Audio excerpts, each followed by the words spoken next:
Welcome to this edition of PFR Report. I'm Jim Schwartz, Director of Research Agronomy and PFR. And with me today, Jason Gaheimer. Jason is the Practical Farm Research Manager. So Jason, we're here at a new spot on the PFR farm here in Atlanta, Indiana. How many acres are here and what exactly are we testing?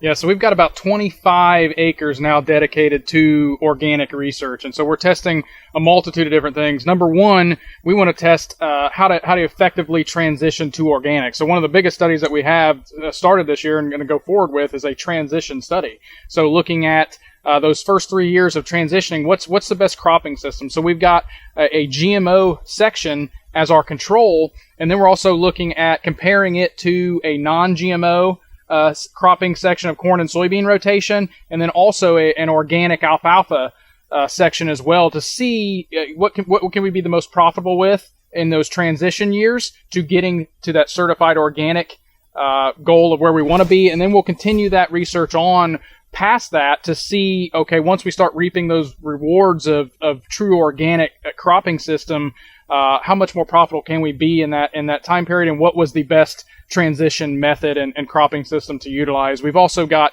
the variety and hybrid showcase product study. So we were looking at just different organic certified products, whether that be micro packs, fungicides, different things like that. On the corn side of things, we're also looking at some nitrogen management techniques of utilizing Chilean nitrate and as a supplemental nitrogen source.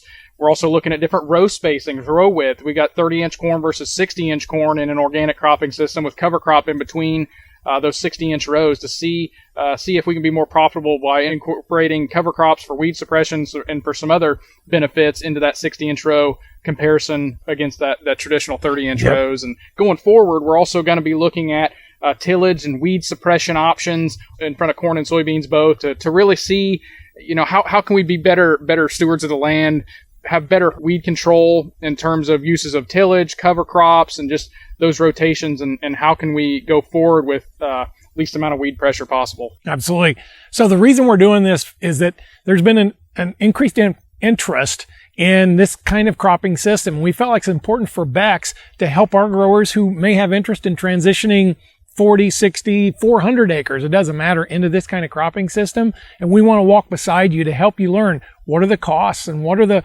benefits of different cropping systems, rotations, weed management systems. So that's why we're doing it. Jason, what's the long-term plan? How are we going to handle this spot of ground moving forward? That's a good question. So we're going to continue to do some of the organic research I talked about, especially the focusing on that transition study and heavily on the weed suppression tillage methods, but then also just incorporating different products and practices throughout time here as they become introduced into that organic market, which is a rapidly growing market. There's each and every year there's more organically certified products introduced into the marketplace, and so we're going to take a look at those and try to help growers be the forefront of what can be most profitable on these organic acres. So we're going to continue to add research and develop more studies as time goes on, but then continue to focus on tried and true things like transitioning studies and tillage weed suppression.